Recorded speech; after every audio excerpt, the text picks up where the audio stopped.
Saya mau cerita. Ada dua orang sahabat yang tinggal di sebuah desa kecil di Italia. Sebut saja nama mereka adalah Pablo dan Bruno.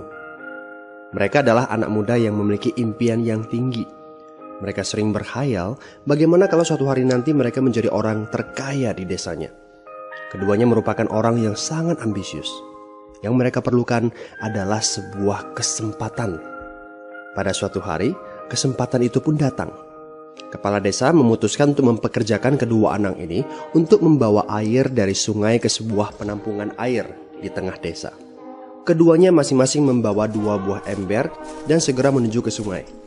Menjelang sore, keduanya telah mengisi penampungan air sampai penuh. Kepala desa menggaji mereka masing-masing berdasarkan jumlah ember air yang mereka bawa. Wow, Pablo dan Bruno senang sekali. Ini berarti impian mereka akan segera terkabul.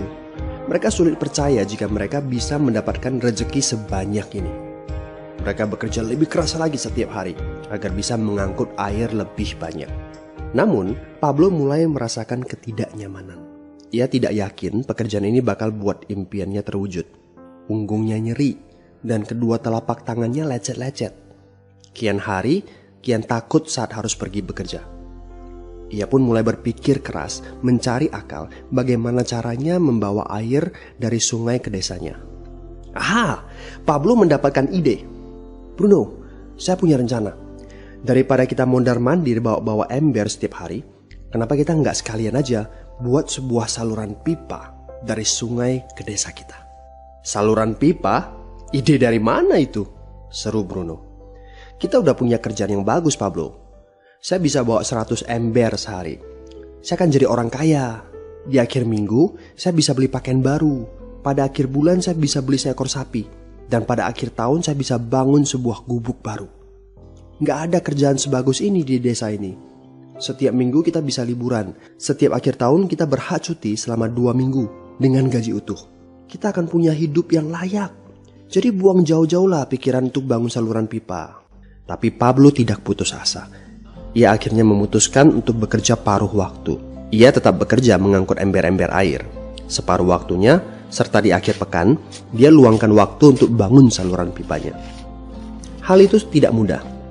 Penghasilannya otomatis menurun dan dibutuhkan waktu 1 hingga 2 tahun sebelum saluran pipanya bisa menghasilkan sesuatu yang berarti. Bruno dan orang-orang desa mulai mengejek Pablo. Dia menyebutnya Pablo si manusia saluran pipa. Bruno yang berpenghasilan hampir 2 kali lipat dari Pablo terus memamerkan barang-barang baru yang berhasil ia beli. Sapi, keledai, pakaian, sepatu baru, gubuk bertingkat 2. Bruno bisa makan mewah di kedai. Orang-orang di desa menyebutnya Tuan Bruno.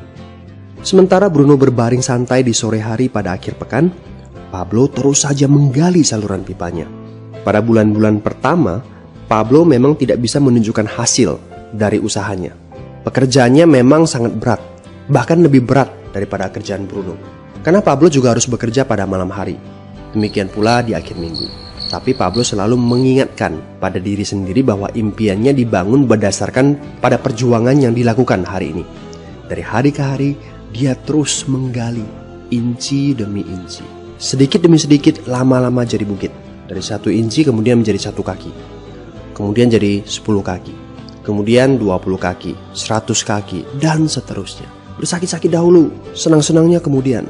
Demikian dia terus menyemangati dirinya sendiri. Sepulang kerja, tubuhnya lelah sekali. Fokus pada hasilnya. Kata-kata itu terus ia ulangi dalam hati setiap hari saat dia pergi tidur. Sementara dari bar di desa itu terdengar gelak tawa mengiringinya ke alam mimpi. Ayo, fokus pada hasil akhir.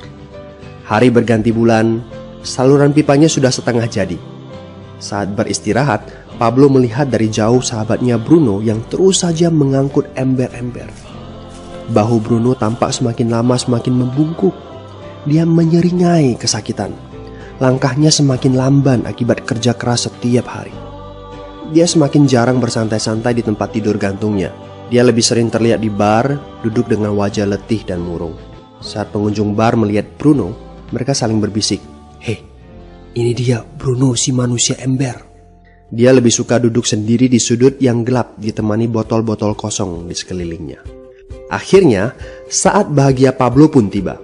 Saluran pipanya sudah rampung.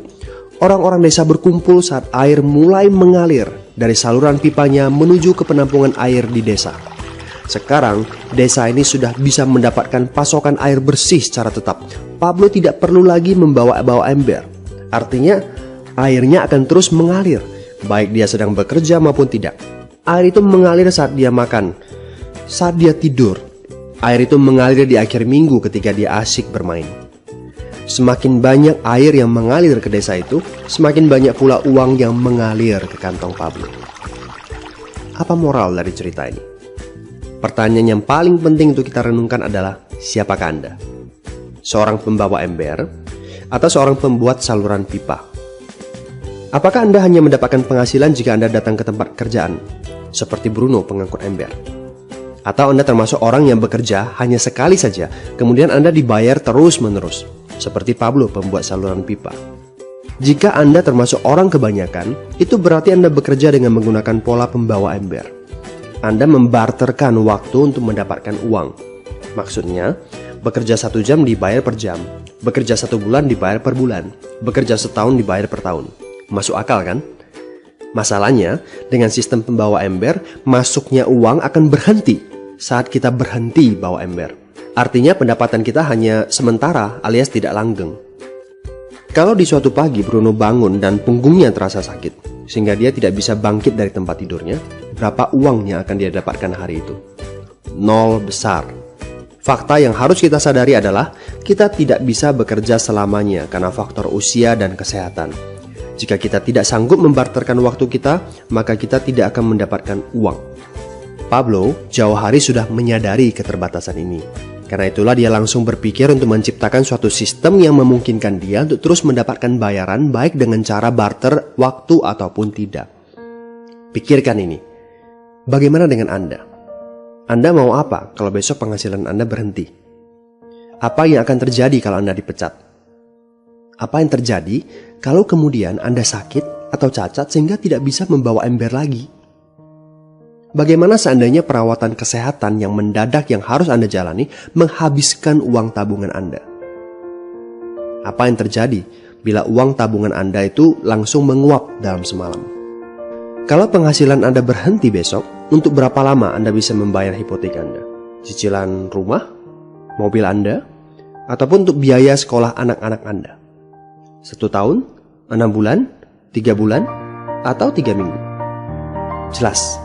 Apakah Anda bekerja sebagai penyapu jalan, bekerja di kantor, punya jabatan tinggi, atau memiliki toko, seorang profesional di bidang tertentu, tetap saja Anda membarterkan antara satuan waktu dengan satuan uang.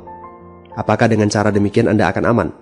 Satu-satunya jalan untuk menciptakan keamanan yang sesungguhnya adalah seperti yang dilakukan oleh Pablo, yaitu membangun saluran pipa saat Anda masih bekerja sebagai pembawa ember.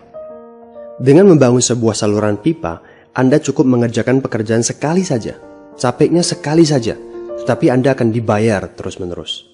Saluran pipa ini akan memberikan Anda penghasilan walaupun Anda sedang tidur ataupun Anda sedang main. Penghasilan ini juga akan terus Anda peroleh setelah Anda pensiun, pada saat Anda sedang sakit ataupun cacat sehingga tidak bisa bekerja, dan juga dalam situasi darurat. Inilah yang disebut sebagai penghasilan pasif. Anda tahu, saat ini kami sedang membangun saluran pipa yang akan memberikan penghasilan pasif. Mau tahu caranya?